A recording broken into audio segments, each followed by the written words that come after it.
Ada apa nih? Kok banyak gerombolan sapi ngumpul di sini? Pada mau ngapain ya bos kira-kira? Oh, ternyata sapi-sapi ini akan menyambut para tamu yang akan berwisata di lokasi yang belakangan viral ini bos. Yes, kota Yogyakarta punya satu lagi tempat tujuan wisata keluarga yang seru banget bos. Baru buka nih 15 Oktober lalu. Wih, masih fresh banget dong ya. Selamat datang di Obelix Village, adik terbarunya Obelix Hills, yang udah duluan buka di atas bebatuan Gunung Purba Prambanan, Yogyakarta. Warga plat AB pasti udah akrab banget nih sama view sunsetnya Obelix Hills. Lokasinya juga cocok buat foto-foto karena banyak spot cantik. Trip keliling desa, naik bukit, hingga masuk hutan jati naik jeep juga jadi salah satu yang paling favorit. Nah, antusiasme pengunjung Obelix Hills yang mencapai 60.000 orang sebulan membuat pengelola akhirnya membuka satu lagi spot wisata yang gak kalah asiknya. Mengusung konsep village alias pedesaan, lahirlah si Obelix Village. Tapi kenapa namanya Obelix ya bos? Ternyata ada selipan doa di sini. Semoga kedua tempat wisata ini berdiri kokoh sekuat si tokoh kartun raksasa yang baik hati bernama Obelix ini. Kita adalah tempat wisata terbaru di sini. Kalau mau tahu tetap di Cuan Bos.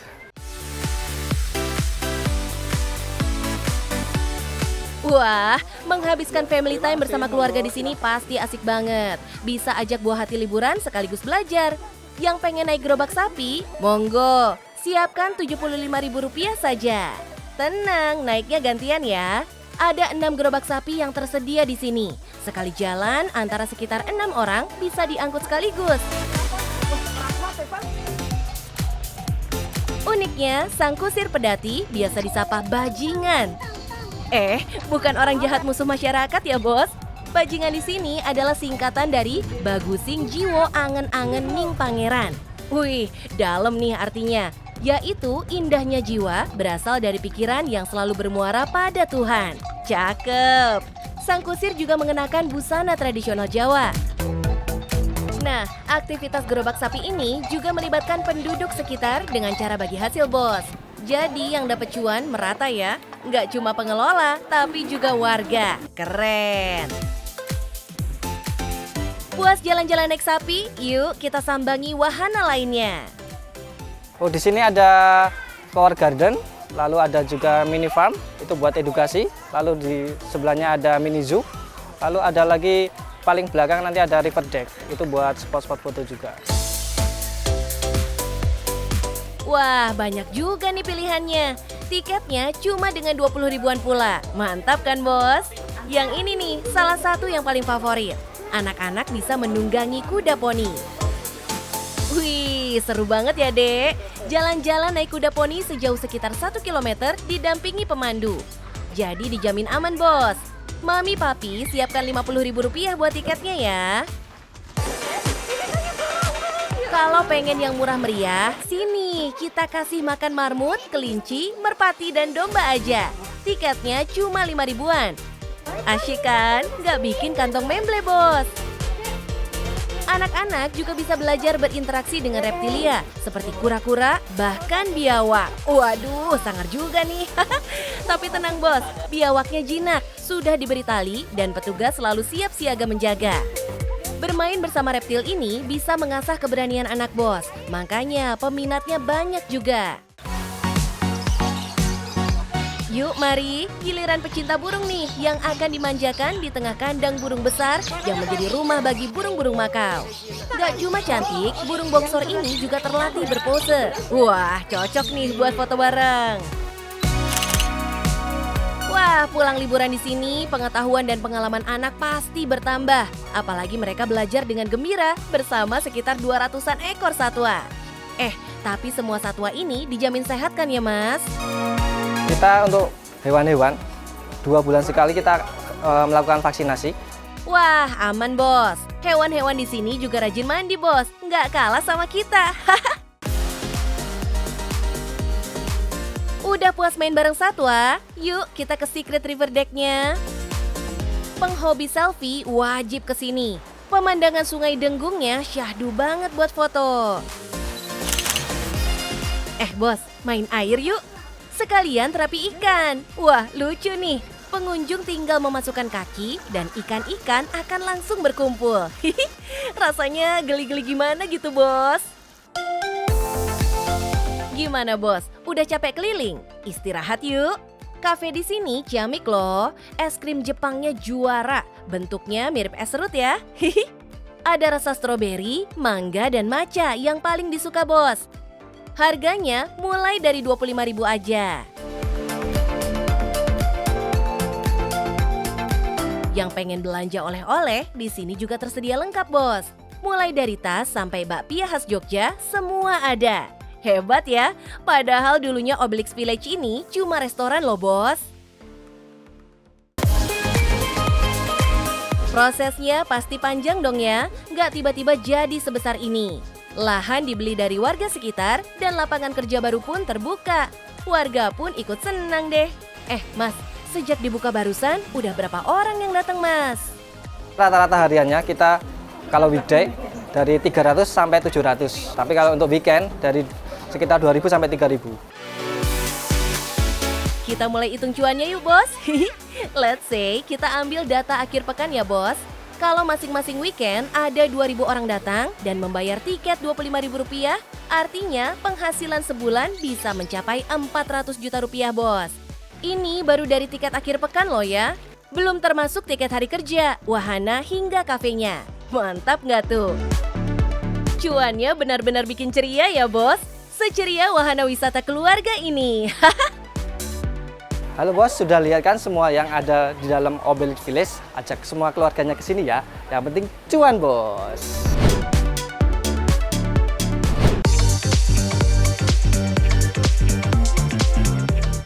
Bosku, udah mau akhir tahun nih. Pasti udah pada mau siap-siap berbagi kado dan hantaran tahun baru kan? Buat orang tua, teman, saudara, relasi kerja, atau spesial buat ayang beb. Unc.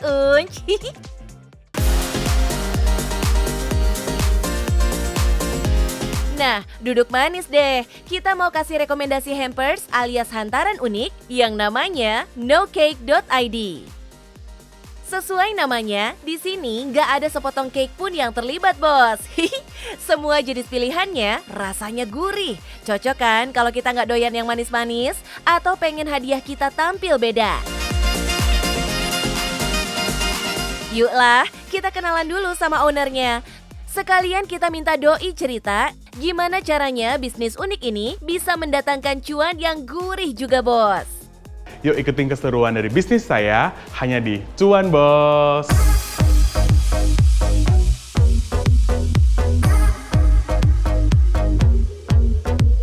Keren banget nih Mas Gio. Berangkat dari keahlian dan kesukaan yang ia miliki, ternyata hoki waktu dikembangkan jadi bisnis sejak 2 tahun lalu.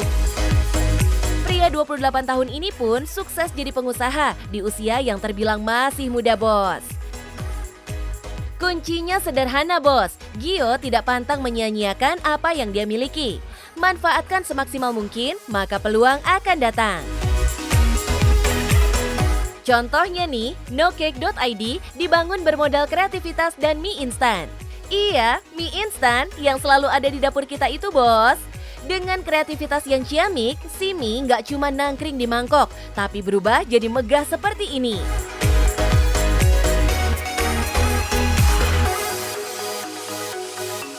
Jadi deh cake mie instan sebagai produk perdana bisnis Gio. Unik banget kan? Kalau begini tampilannya, si penerima juga bakal happy. Berawal nama Nocake ID itu karena keresahan kita sebagai anak muda ya. Jadi ketika kita mau ulang tahun, biasa kan nggak mau kue manis. Pas di saat ulang tahun teman saya, nah saya itu kayak buatin kasih dia mie instan, kue mie instan.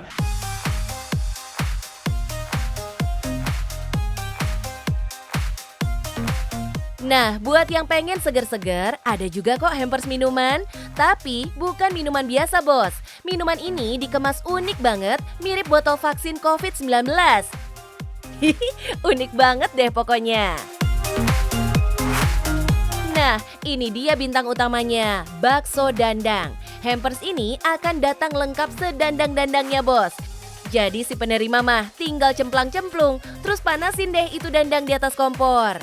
Bakso lengkap dengan isian mie kuning, bihun, bakso tahu, dan bakso urat sudah siap disantap rame-rame.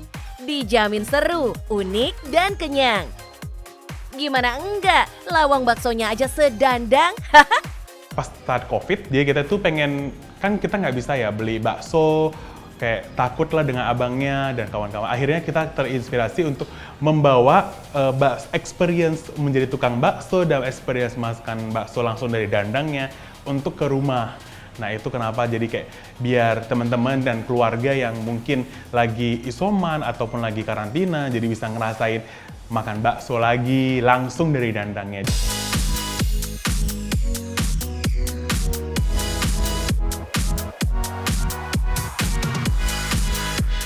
Emang bener ya bos, ide kreatif itu mahal harganya. Karena nggak semua orang bisa kepikiran. Makanya kalau mau jadi pengusaha, idenya harus liar bos, out of the box. Kayak Gio nih, meskipun pendidikan S1-nya di bidang hukum, ia tetap mantap berbisnis. Makin oke lagi, setelah gelar master ia dapatkan dari ilmu manajemen, bisnis pun berjalan mantap deh. Pengen ngicip, pesan, atau penasaran sama harganya nocake.id? Don't worry bos, buat hampers cantik dan seunik ini, harganya antara 100 sampai 300 ribuan aja. Jauh lebih murah kan dibanding harga sekeranjang parcel yang sudah so yesterday? Mana pilihannya banyak banget pula, jadi bikin hantaran kita lain daripada yang lain. Siapa sangka, dari awalnya bisnis sederhana, sekarang pesanannya udah membludak nggak karuan. Sekarang, Gio bahkan sudah punya beberapa cabang di berbagai kota, biar pengiriman juga lebih dekat dan gampang. Nah sekarang kita sudah punya 3 cabang di Jakarta Pusat, Jakarta Barat, dan Jakarta Selatan. Dan kita juga sudah ada di Bali dan ada di Surabaya. Namanya bisnis kekinian, semuanya dijalankan sesuai perkembangan tren bos. Makanya, nocake.id hanya tersedia untuk pemesanan online aja ya, biar praktis dan anti ribet. Semuanya pembayaran juga dilakukan secara digital. Dan urusan pengantaran, ada kurir yang siap maju jalan. Cakep! Meskipun baru jalan 2 tahun, tapi kelihatan kan bos, omsetnya pasti kinclong banget nih. Pelanggannya aja bejibun. Boleh dong di-spill tipis-tipis cuannya nocake.id Mas Gio? Omset untuk per bulannya sekitar 100 sampai 200 juta.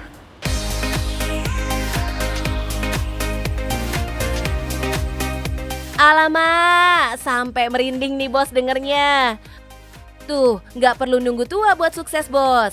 Anak muda masa kini juga udah pada jago mencetak cuan. Ada yang penting nih bos, siap-siap catat ya. Mas Gio mau bocorin tips sukses berbisnis nih. Coba aja kita buat ketika melihat ini ada peluang, kita ambil aja, coba buat dulu. Jangan takut gak punya teman, jangan takut ada yang beli atau tidak. Percayalah bahwa pasti ada aja orang yang mengapresiasi hasil karya kita. Jadi coba aja mulai dulu, mulai dari, dan fokus kepada apa yang emang mau dimulai, fokusin ke sana. Tuh bos, yang penting niat. Kalau niat dan tekad kuat, semua rintangan siap kita libas. Betul nggak Mas Gio?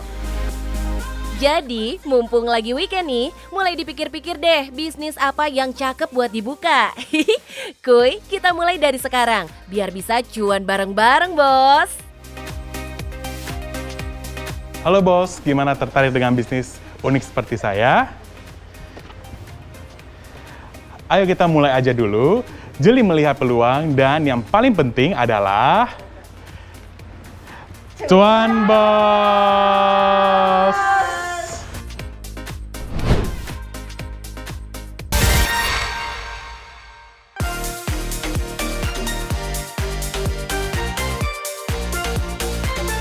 Siapa nih bos yang hobi nyetok abon di rumah atau kamar kos? Atau ada nggak yang selalu bekal abon kalau lagi mau perjalanan ke luar negeri? Iya, abon memang andalan di saat kita kepepet lapar. Cuma modal nasi anget, tabur-tabur sesuka hati, jadi deh lauk lezat anti ribet. Apalagi kan abon ini kan lauk kering kayak bumbu ya, jadi aman disimpan lama, nggak berantakan dan gampang tumpah. Juga enak dicampur makanan apa aja. Nasi, bubur, atau roti pasti yummy deh kalau ketemu abon. Nah, kali ini kita pengen ajak bos semua menyambangi salah satu pabrik abon paling legend di Boyolali, Jawa Tengah. Namanya Abon Rojokoyo yang sudah berdiri sejak tahun 1976. 46 tahun lalu, bos. Wah, kudu sungkem dulu nih sama senior. Hebatnya, meski sudah berjalan hampir setengah abad, bisnis abon ini nggak pernah sepi, bos. Tetap dicari konsumen dan merajai pasaran. Ayolah kita sowan, sekaligus kenalan sama pemiliknya. Seorang perempuan tangguh yang sudah terbukti menjadi pengusaha sukses lintas zaman, bos. Mau tahu gimana cara kita mengembangkan usaha ini? Tetap di Cuan Bos.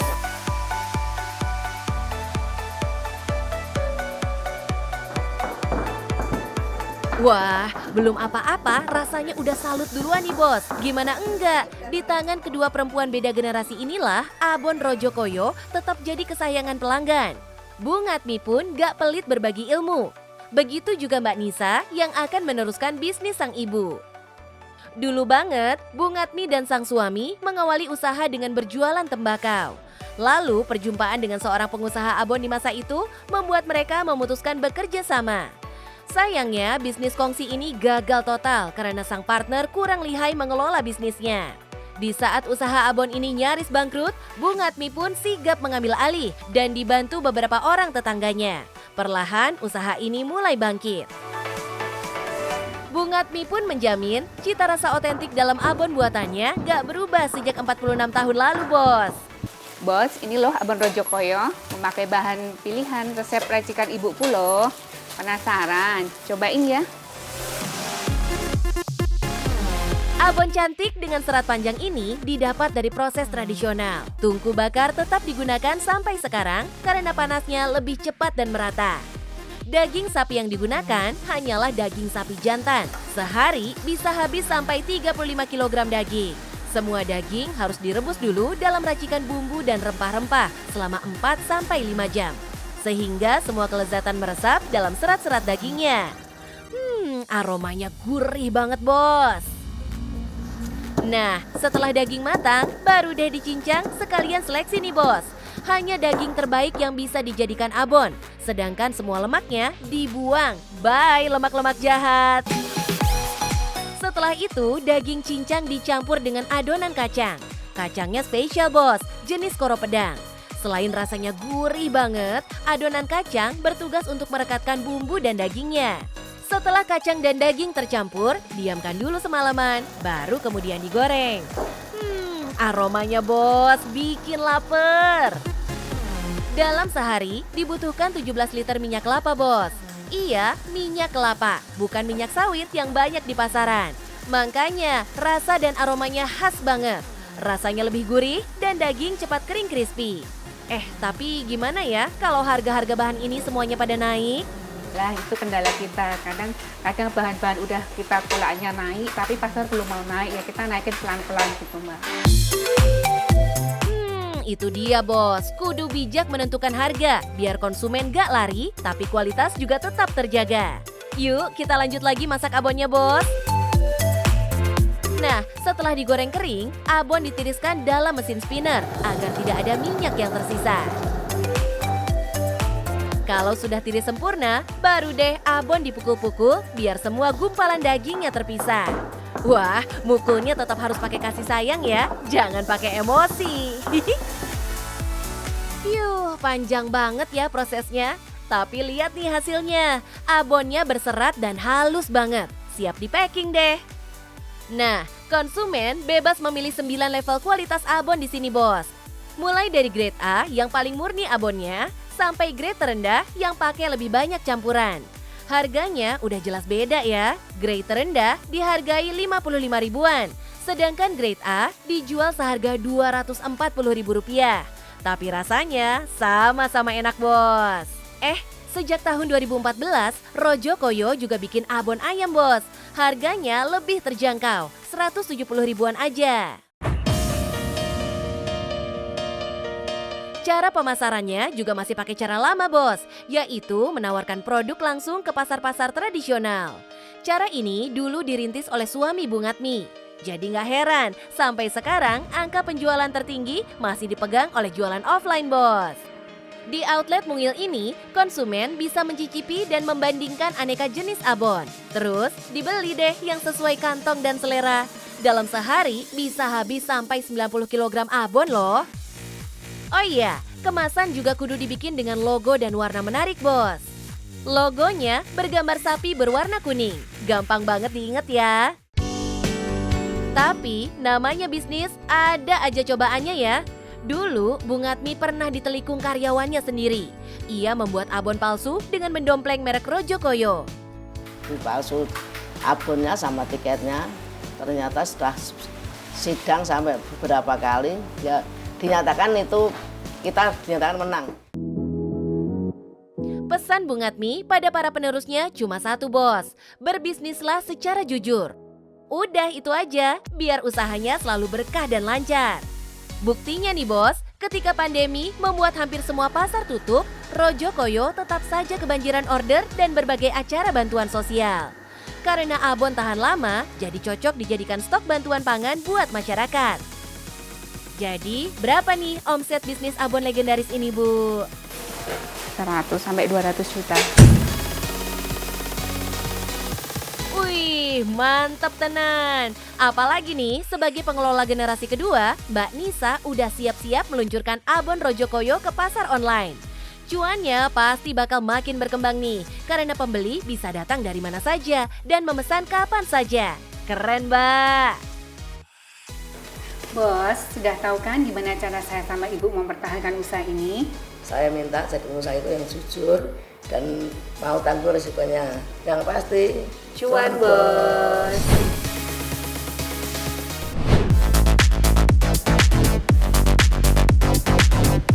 Bos, gimana? Agak geli-geli gitu ya liatnya. Hihi. Tapi cuannya jangan ditanya bos. Biar kata jualan ulat, untungnya bisa berlipat-lipat. Ulat bukan sembarang ulat bos. Ini namanya ulat Jerman. Beh, mantep nggak tuh? Tapi emang ada ya orang yang mau beli ulat? Ada pasarnya? Apa sih peruntukannya? Tenang, pasti banyak nih pertanyaan di dalam benak bos-bos semua. Kuilah, malu bertanya, sesat di jalan. Biar nggak banyak tanya, nonton Cuan Bos sampai selesai. Hihi.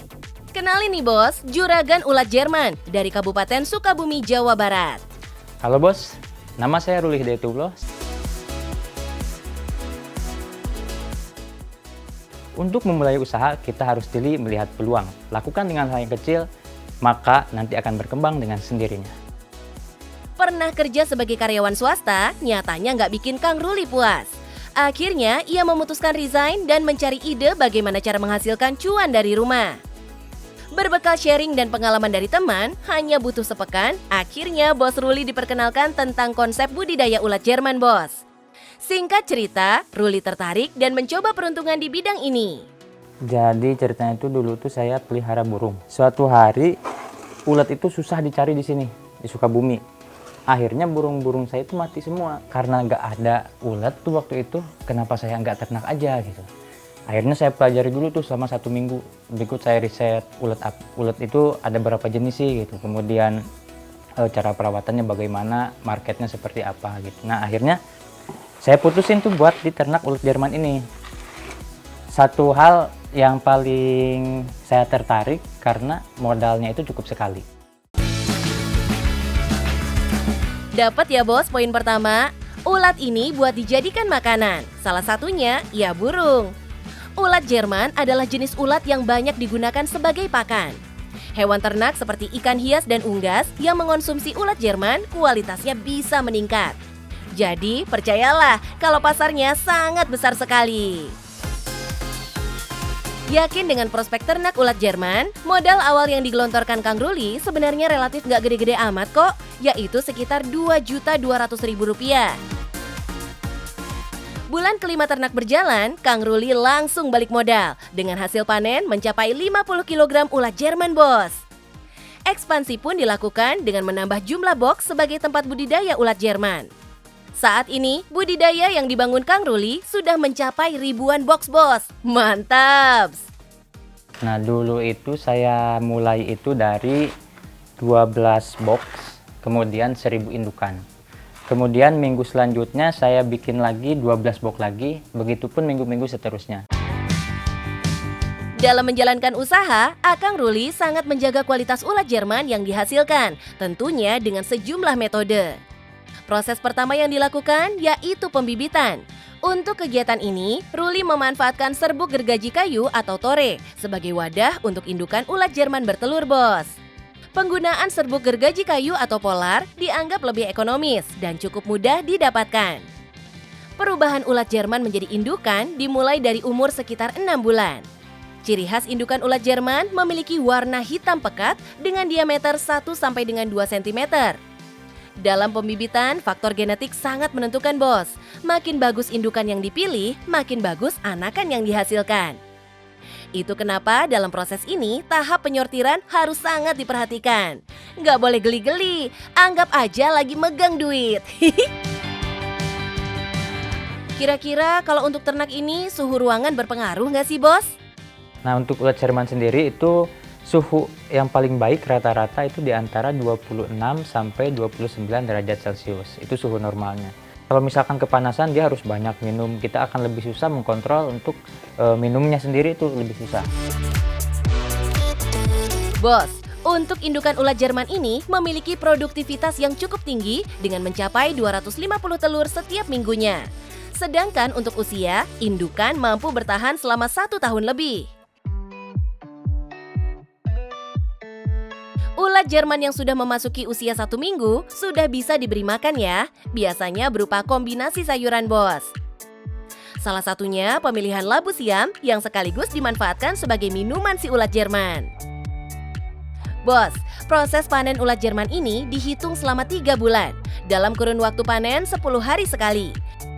Jadi setidaknya ada 3 generasi bibit ulat yang bisa dipanen dalam waktu yang sudah ditentukan, Bos.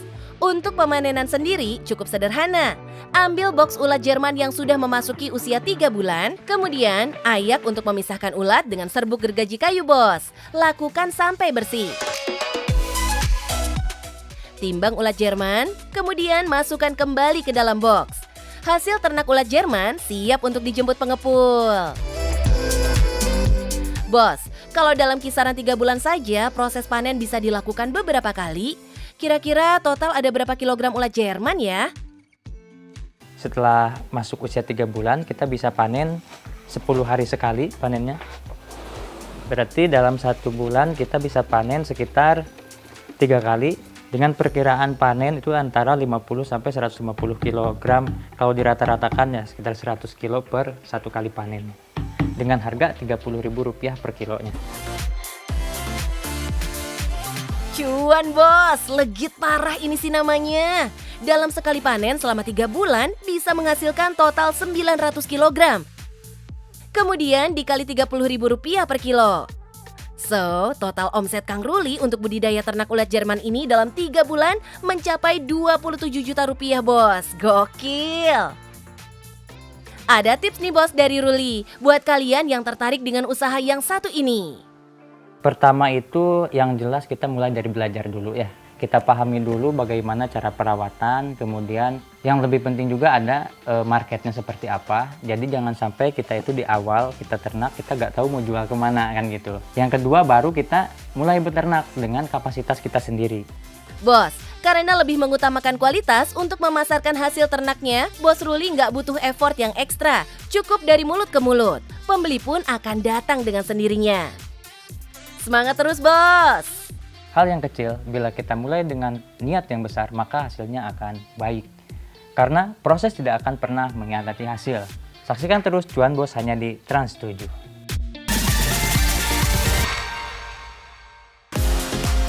Hai Bos, nggak berasa udah mau habis nih akhir pekan kita. Rasanya belum puas ya weekendannya? Anggap aja ini latihan, Bos. Karena kalau mau jadi pengusaha, mesti siap bekerja 24 jam sehari, 7 hari seminggu. Mantep nggak tuh? Nah, biar hidup kita tetap seimbang, yuk kita berbagi tips gimana caranya jadi pengusaha yang tetap bahagia biar nggak sepaneng terus kepala kita, bos. Yang pertama nih, manfaatkan waktu sebaik mungkin. Hindari deh yang namanya nunda-nunda pekerjaan. Selesai lebih cepat, lebih baik, bos. Lagian, jangan sampai order keburu lari deh kalau kita kelamaan. Terus, kita nggak boleh lelah belajar, bos. Ilmu bisnis tuh salah satu investasi terbaik kita. Banyak loh sekarang seminar atau kelas bisnis dibikin online. Nggak sedikit pula yang free akses tanpa bayar alias gratis. Asik kan, bos? Lalu, jalin pertemanan yang suportif, bos. Say goodbye lah udah sama lingkungan yang toksik. Jaringan kerja dan teman yang baik akan kasih semangat positif buat kita biar tetap seru menjalankan bisnis dari nol. Bahkan bisa jadi mereka lah para pelanggan kita yang pertama, bos. So sweet kan? Terakhir, jangan lupa istirahat ya, bos. Sediakan waktu buat me time dan family time. Liburan bareng keluarga sesekali bagus banget loh buat mendongkrak lagi semangat dan kreativitas kita. Jadinya kita akan makin giat bekerja dan berinovasi mengembangkan bisnis kita, bos. Gimana? Udah siap jadi pengusaha yang bahagia? Gaspol deh, biar kita makin cuan, bos. Sampai jumpa.